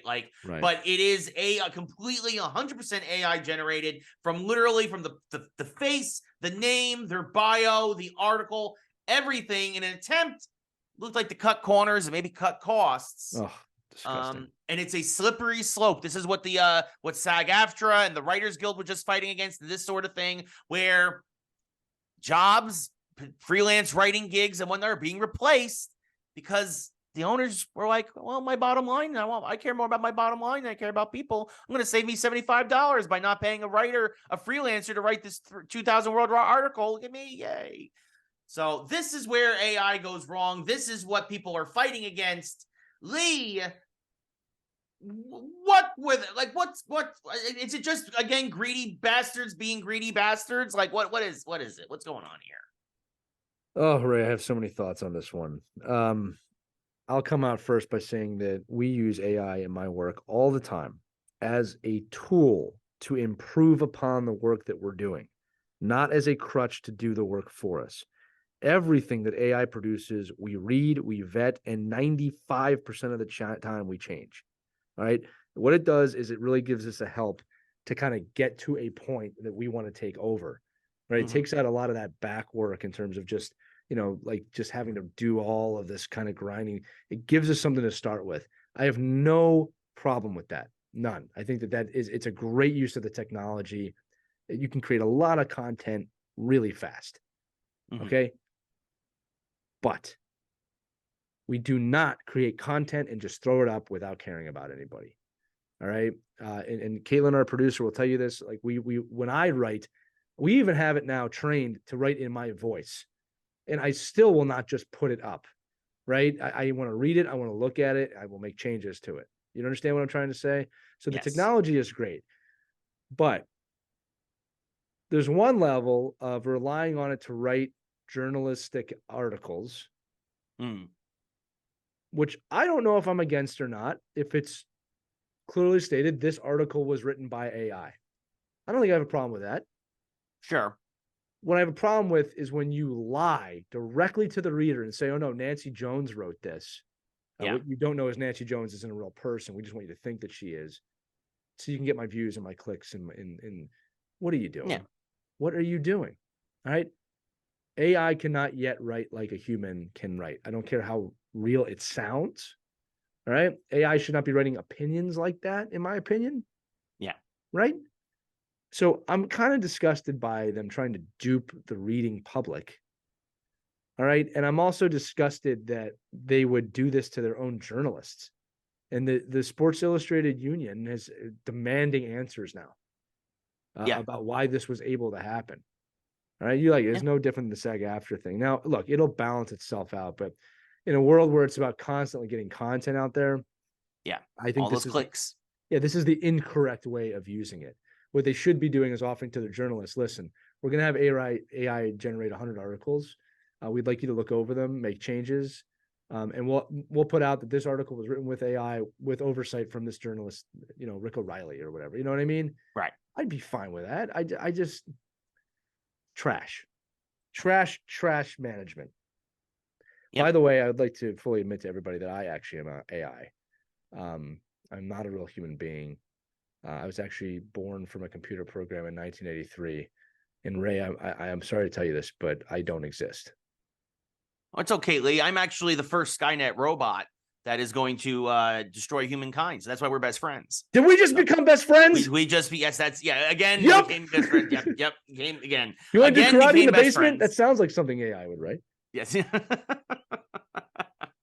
I like when AI like generates like stadiums and stuff, like the artistic AI and the video AI when it makes like fake trailers and stuff. That stuff's fun. But we know it's AI. We know it's ridiculous. Yes, no, exactly. I think transparency is first major part of it. I think, I really just think it's just greedy people just looking to cut corners and just to cut bait, and it's disgusting. Yeah, it's terrible. Disgusting. It's awful, and it's again during a time where the creative front is struggling with work and people looking for jobs and things of that nature, and again just coming off of back-to-back strikes with creatives who were did not want to, writers literally fighting to not be replaced by AI, and then Sports Illustrated comes out and does this. I'm just going to say this again. AI is a fantastic tool. It is a tool. It is a tool, not a solution. Correct. It is not a replacement. It is a tool to be used. We're one historical documentary away from being back in the 1930s here. Yeah. There you go. The ultimate solution. It's terrifying. It's not a solution. It's a tool. Yeah. Okay. Now that we've done that dark note, let's go to another dark note. Yeah, no, exactly. I know. Look, folks, we're getting closer. Not the year 2077, Ray. Where we're getting closer to the Terminator and all this stuff. That's right. You're right. It's not the year 2077, Ray. It's 2020, whatever it is. Correct. But the Fallout TV show that just was amazing. It wasn't announced, but we're finally getting the first images. This will debut in I believe April of 2024 on Amazon. For those who don't know, of course, obviously, first off, Hollywood is out of ideas, so they're turned to the video game realm. So every video game is being turned into a TV show. Fallout, though, one of my favorite series, is having a TV show made by it. It's not a replication of any game. They have said it's going to take place in the Fallout universe, but it is a different town. For those who don't know, it's like Fallout 4 took in Boston. Fallout 3 was Washington, D.C. Fallout New Vegas was obviously Las Vegas. The idea is that every Fallout, it's showing the nuclear fall, basically a war with someone from overseas, a mutually assured destruction, and people who had the means and the ways were able to go down into these vaults, basically these Fallout shelters, stayed there for 50 years, and then emerged into a new world, hopefully trained to survive, not also knowing that several of these vaults were used as experiments and other things, and not every vault was created equal. This is going to be following a main character who was kind of got one of the normal vaults, but Similar to what else happened in Fallout, you're going to have ghouls. You're going to have, for those who know, ghouls are basically zombies in the Fallout universe, right? People who survived the nuclear fallout but were horribly disfigured. You're going to have giant insects. You're going to have the Brotherhood of Steel. You're going to have all the mech armor and all the power armor and all that other stuff. And at least from all the stills, it looks like they're keeping very true to the TV show, or excuse me, to the video game series. And Lee, I'm just curious to see where they go with it, how the story ties into the larger Fallout universe. And I'm excited that they're doing kind of like what The Walking Dead and a lot of their ancillary properties do, where it's like, hey, the zombie universe is happening, but we're going to look at how it affected this city or these people. Yeah. And that's what Fallout has always done. And I think the TV show is doing the same exact thing. As much as I did not like the Last of Us game and therefore could not care less about the TV show, I love Fallout and therefore I'm very excited for this TV show. What are your thoughts? The Last of Us is such a desolate story. I mean, it's depressing. It's thriller. It's not fun, right? Like it's when I think of The Last of Us as a show or a game, it's not a fun thing for me, right? It's very Resident Evil, like dark. Fallout always had that little bit of 1940s, 50s sarcasm to it. Yeah. Which makes it so fun, right? And that's there's always someone there's still a shred of hope there. Yeah, there's always someone smiling, even if it's the cartoon guy in Fallout. Yes. And that makes it have like a little bit of a side thing to it. Now I think they've said very clearly that this is in the gaming universe. It's just a new story. So I mean, basically saying this is true to the game and it's canon to the game. Yeah. So yeah, I'm looking forward to it. It's going to introduce a lot of people to the games, to the franchise itself. Again, it's an interesting story. I mean, don't get me wrong, Fallout's had some brutal stories. Yes. As well, right? I mean, brutal. So I imagine that this is going to kind of go along those lines, but it's going to be more of an introduction to the Fallout universe. And then Ray, I don't think they're going to go city to city. I think they're going to stay with this character. The real question is, will the characters make it into a game? Or vice versa. Or right? and to your point, it's also brilliant because if I'm Microsoft, who now owns Bethesda and owns Fallout games are on Game Pass. Right. And you're going to have people playing those left and right now because of that. So I agree with you about there's no original ideas, but the gaming, I would actually make the argument now that we don't need Hollywood to have the ideas anymore. I think gaming is where the new ideas come. Absolutely. Right. Yeah. So good. I don't mind them taking some of that. I think that for whatever reason, from a public standpoint, tell me if you disagree with this, Ray. I just think that maybe it's our age group and up, but like there still doesn't seem to be this understanding that gaming is so much bigger. Than Hollywood. It's not even close. Oh, dude, I have to tell, I love my writers group on Monday nights. I love my friends. But I have to tell them constantly and explain to them like, oh, you're making movies. That's cute. Like it's the video game industry is such a Goliath, right? In terms, again, the gaming industry profits every year. They could buy every sports league, the movie industry, and the music industry and still have money left over. It's gaming industry. Is beyond the amount, how valuable it is beyond comprehension. Well, I look, just to give a small sliver here, right? And we'll work together on this. You have a movie that makes $1 billion, and that's a big deal. It doesn't happen often. A movie like Barbie makes $1 billion. Yes. And I think if I'm not mistaken, Ray, there was a game that just came out that made $1 billion in a day. It's just it's not close. It's not. They're already. I mean, like especially certain franchises, like the next Grand Theft Auto. It's gonna be record breaker. Yeah, exactly. It's going to be $1 billion. It's going to make. It might make multiple billions of dollars, which is unheard of, by the way. Yeah. So it's just not close. So if Hollywood's always borrowed, right? They've always in the beginning they borrowed from books. And then they borrowed from radio too, and now they're borrowing from the game. Let them do what they do. Just don't screw it up. The problem with Hollywood is they'll take something like a Fallout and say, "Oh, we'll put our creative people and put a spin on it." We don't need your creative people. No. All right. This is why Star Wars is surviving, because Dave Filoni didn't go, "Oh, I'll put my creative spin on it. We'll have Luke throw the lightsaber over the mountain and it'll be fun." No. There are laws to Star Wars. Right. And Filoni understands the laws. Yeah. And the Star Wars, it's why the Star Wars games are so good right now too. Absolutely. Jedi Survivor, Fallen Order, there are like laws you have to follow. The MCU understood this for a long time. Yeah. DC has no effing clue. Yeah, we'll get into them in a second. Yeah, but I'm saying that like I hate when people go, oh well, it's not for you, it's for kids. No, it's for everyone. That's for everyone. You're wrong, you high horse bastards. All right. So if you're gonna take Fallout, there are laws. Yes. Follow the laws. I believe that they will. Yes. All right? Again, I think it's a great thing that they're not just recreating a game like The Last of Us did. I think it's a great thing that they are playing in that universe. Fallout 76 was in Charleston, West Virginia. Like there are very dark story.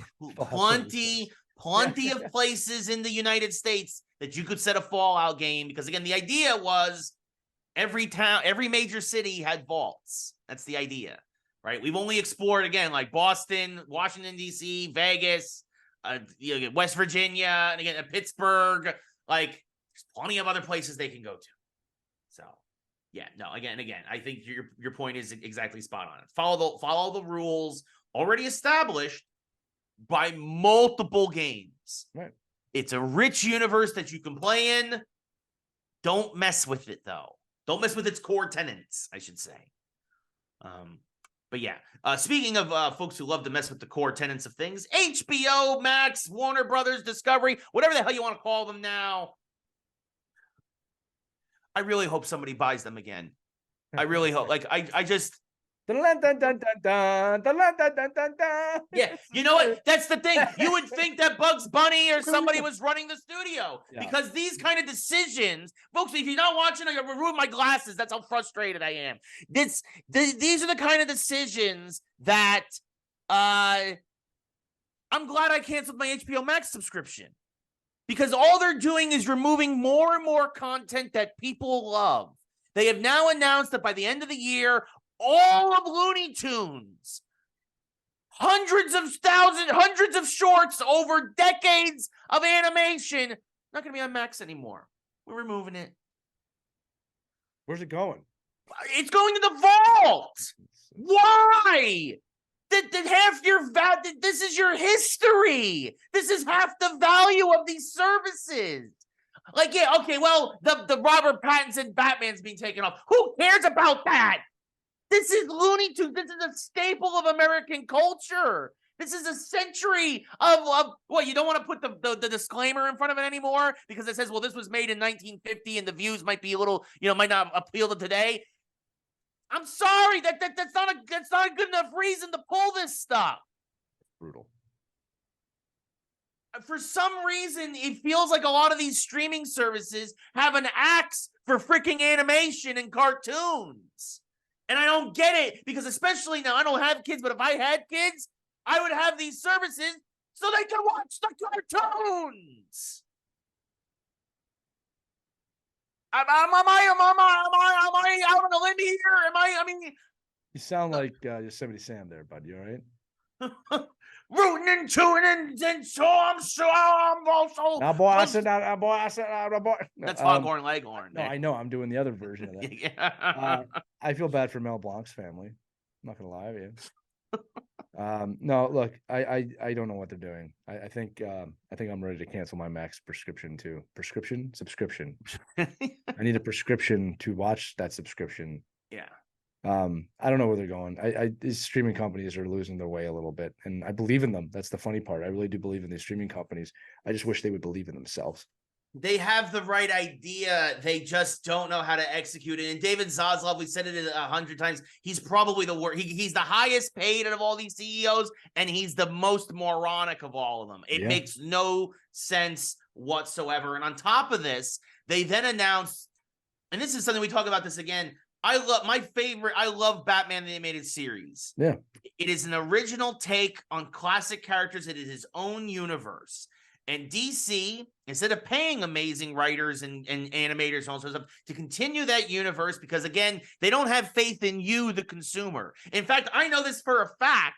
From my time at Warner Brothers, somebody told me that one of the reasons why a lot of these animated shows got reanimated, why you had Batman Animated Series, and then you had Batman Beyond, then you had The Batman for 5 seasons, you had is that Warner Brothers doesn't believe that you would continue, that a new generation of children would jump on into the middle of the show and you would continue to follow said show. Even though to this day, now at 38 years old, I still will occasionally watch Batman the Animated Series on DVD. We're still talking about it 30 years later, but still to this day, even though we've proven them wrong, Warner Brothers doesn't believe in you, folks. They do it with every decision they make. It is a fact.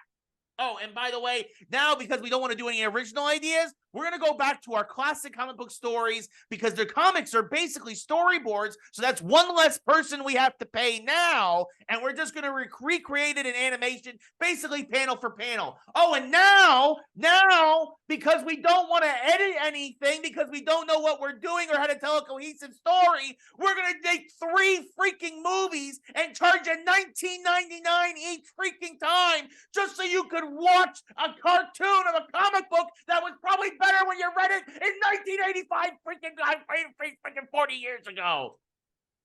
I hope Warner Brothers collapses. And look, folks, I obviously have a bias. I was there for a year and a half, and I did not like what I see. I am very upfront about that. But if you like what they're doing right now, you are insane.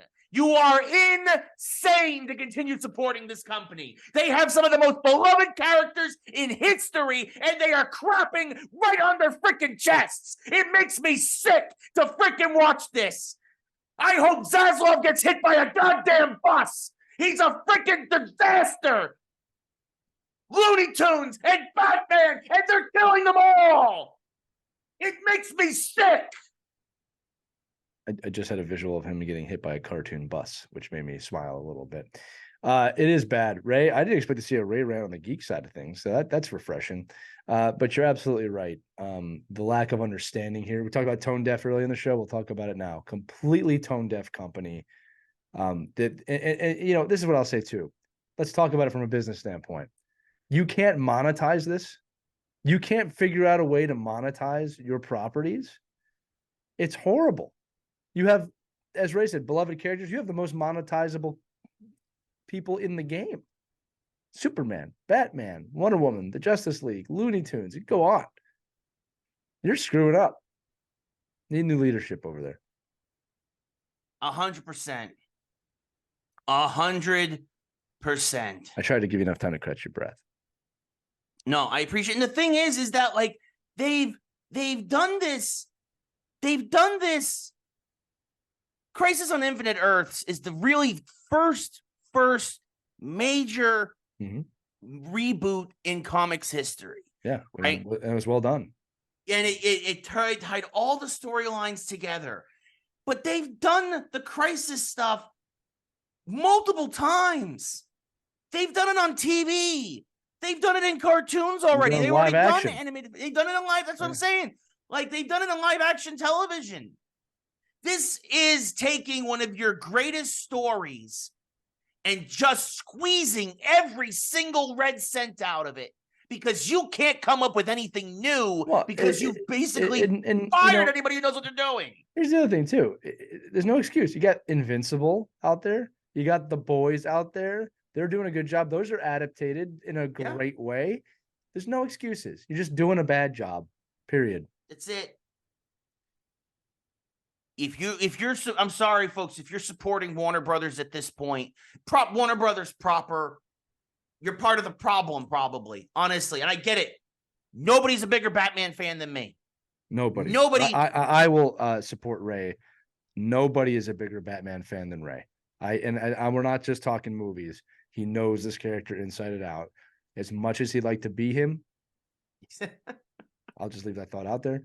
Ray knows more about Batman than most people. There was a point in your life, Ray, you could actually quote comic book numbers when things happened. Yeah. All right. Now we have old man-itis, and maybe half the time we could do that. Or like we probably could do at any point, just throw out any random number because no one's going to check.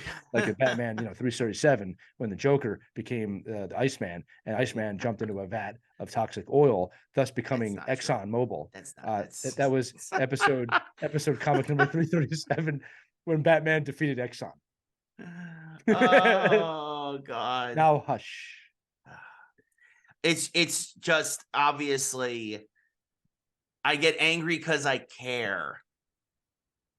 And it just really, really I agree. frustrates me to see everything that's going wrong. I'm going to say this because one of my favorite properties is doing very well right now. Star Wars has figured this out. All right. Anyone who's crapping on Star Wars right now is a moron, just a complete moron. There was a time to do it, but you have someone in charge creatively that understands the property, understands the fan base, understands the story, and everything this person creates, in my opinion, is improving upon the story. There have been critics, there's been friends that don't agree with me on this. I just think they're crazy. I think at this point, if you're hating on Star Wars, you just hate. You're hating to hate. Yeah. Right. So, Ray, you must watch Ahsoka. Anyway, I know. Star Wars to me is doing it right now, and I think it's really important that people watch what they're doing because of how they've done it. And what Filoni has done is found a way to create. And Ray, this is why I keep getting on you to watch Ahsoka or even Clone Wars. They have created new ground within the Force that makes sense, which is very daring and very hard. It's not lazy as saying somehow Palpatine returned. Yeah. Maybe the worst line in film history ever. You can see Oscar Isaac painfully in pain when he says it. Anyway, I know you love those characters. One day it'll be made right. Sometimes you have to go through hell to get to the other side, if you know what I mean. And yeah, you got to burn it all down. These people have to leave. Warner Brothers has got such poor leadership. And it's turned into a financial institution. It's disgusting. Yeah, no, it's a joke. And to the folks who are like, and look, and here's the thing: if you are out there and you are, if you're out there, if you do like something that they're doing, if you like the cartoon, if you like Max, if you feel it's valuable, if you're reading a comic and you like what's happening, you're like, well, you just haven't read the new stuff. Well, first off, I had Max until like just less than about 9 months ago, so I did have it. And I'm like, look, I will occasionally dip my toes back in the water. But that's the thing is that for me, I look at this stuff and I'm just like, this isn't good. This isn't good. And I'm not taking it away from you. If you like it, you know what? God bless you. But if you're like me and you don't and you still buy, that's what I'm saying. If you don't like it and you're still buying, then you're part of the problem. It's on you. Yeah, we've always said it's like ex-girlfriend, ex-boyfriend, ex-partner scenario. You keep going back. And if you keep going back, they're going to keep pulling it out of you. Yep.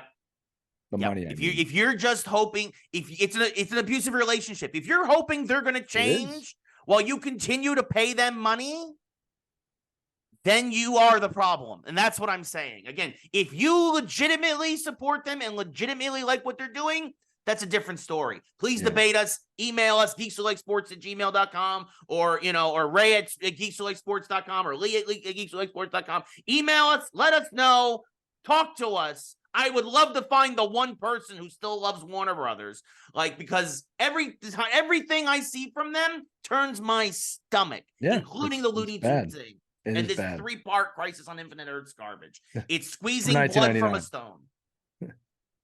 For $19.99 each time. Yeah. Sorry. Go read the comic. Go Comixology. Buy the comics. You can buy probably the whole series of Crisis on Infinite Earths for $10. Hey, I think we'll say it. The book's always better. Yeah. Do yourself that favor.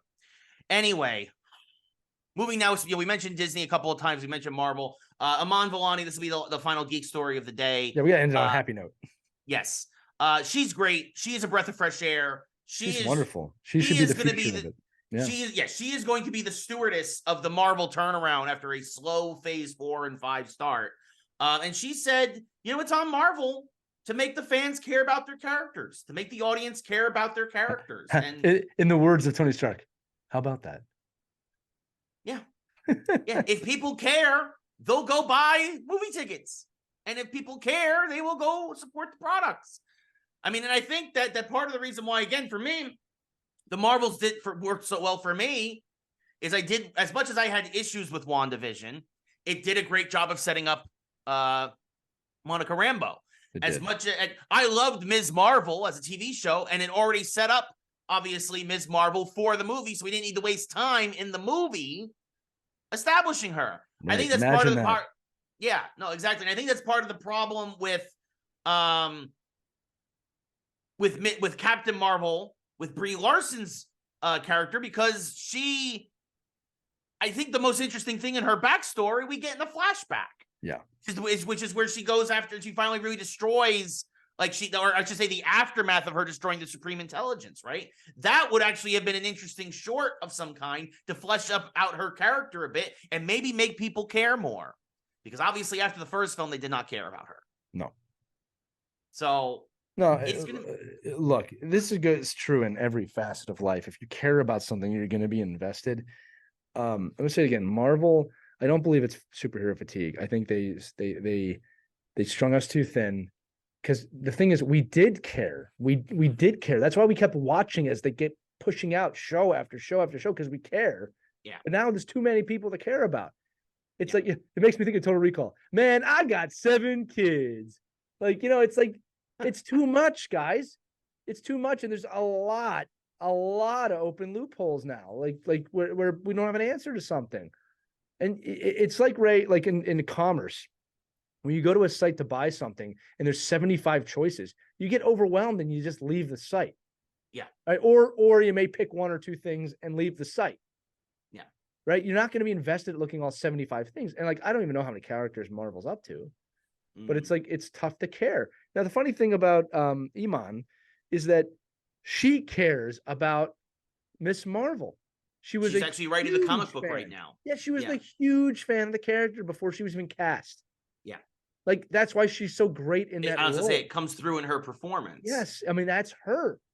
Yeah. Right. So, and I do care about Miss Marvel. I like Miss Marvel a lot. Now, Monica Rambeau and Carol Danvers, indifferent. I don't dislike them in any way. But it's true. I don't dislike Captain Marvel. I want to massively invested. I mean, if you look at Carol Danvers and Monica Rambeau, well, now Monica Rambeau's greatest value to me is where she's going with the X-Men.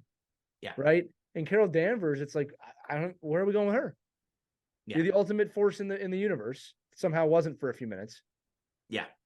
Which was also kind of weird. That's always a problem with a character that has God mode. Yeah. All right.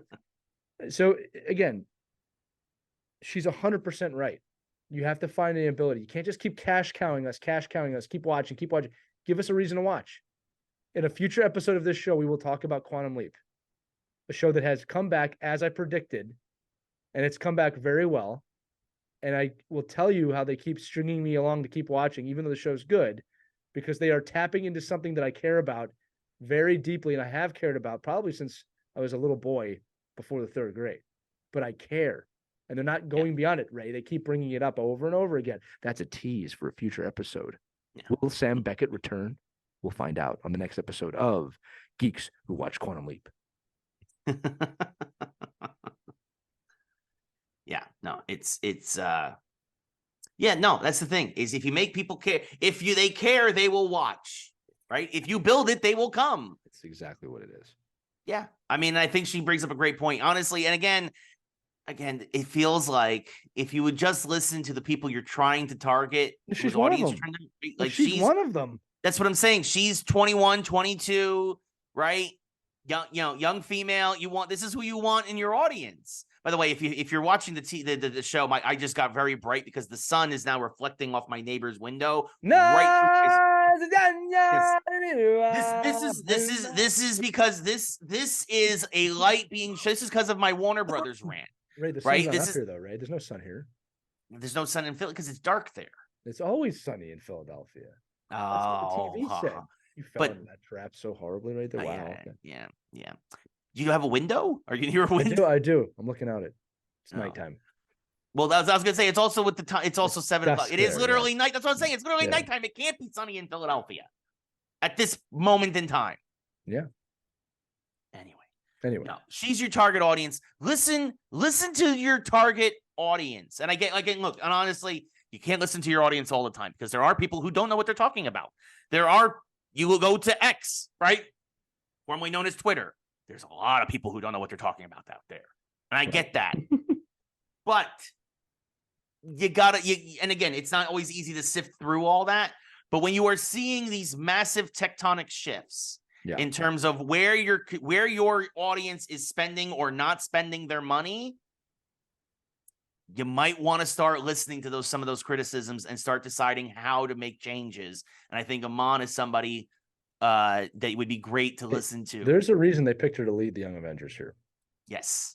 I don't think that was just creative choices. I think she put herself in a position to, like, we have to trust her with this, and she's the right person. She is going to steward this. She is going to be the steward both on and maybe even behind the scenes. Yeah, because I hope so. If she's written comics, I hope so.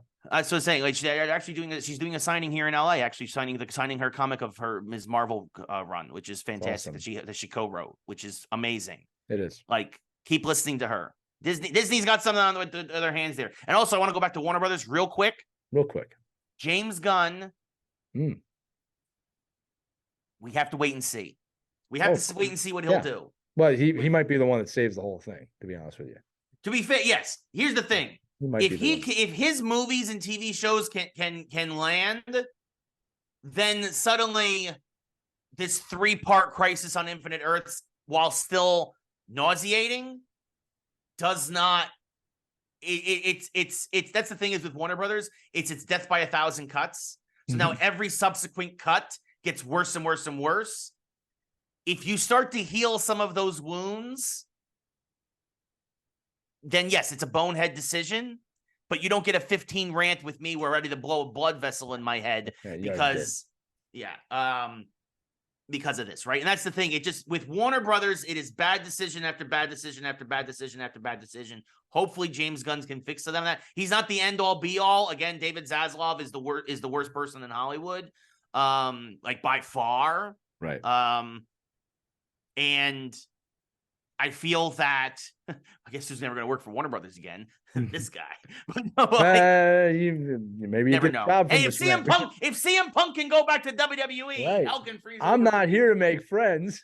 I'm here to make money. Yeah, you never know. That's true. That is also true. It's also true. Every time I hear that, that's all I can hear is Rocket. Anyway. But yeah, we will see. And that's the thing too, is I'm still very, very, very mad at Warner Brothers. I know you have every right to be, Ray. They took some of your childhood loves and they crapped on them. But the fact that you're keeping it alive through your passion says a lot. And I think that's what they're not noting is they're saying, oh, that guy's too much. No, that guy gets it. You guys are too much. You're canceling films. You have the U.S. government coming after you. That should tell everybody where they stand. Stop giving them money. Yeah, if you don't, here's the thing, and that's the thing. If you don't support their decisions, again, like we said, that's the point. If you don't support the decisions, but you keep giving them money, it's on you. It's on you. I stopped supporting them. If you support us, you should give us money. Yes, you should subscribe. Wait a minute. There's an opportunity here. You should be giving Geek Smacks. Yeah. Geek Smacks. No, we can come up with the name of that. Yeah. No, for sure. And also, by the way, I mean, you want to know how bad this company is? They're one of their most recognizable brands in the world in terms of HBO, and they killed it from their streaming service. They did. Stop giving stupid people your money. Max otherwise, you're the stupid person. It should have been HBO. I don't know what they were thinking here. No, but the A looks like it's the HBO font. Great, a-holes. Thanks for that. Da na na na na da na na na da na na da da da da da da. Okay. It's now time for your feature presentation and the end of Geeks Who Like Sports. Yeah. We'll play that to end the episode because it was an epic thing when that came on your TV. Yes. You knew you were about to see an awesome movie. Probably awesome movie. But yeah, no, that's again part of our childhood. And yeah, maybe I'm the old man yelling at the cloud now, but even the old man yelling at the cloud is right sometimes. Ray, are we about to close this out? Yes, we are. Last Geek episodes of my 30s right here. There you go. This is it. Oh, that's right. I'm departing. It's going to be your birthday on Saturday. From you in this decade of my life, friends. As I enter a new decade of my life, the final podcast of my 30s. And this is the wisdom that I have to bestow upon all of you. Don't grow up. It's a trap.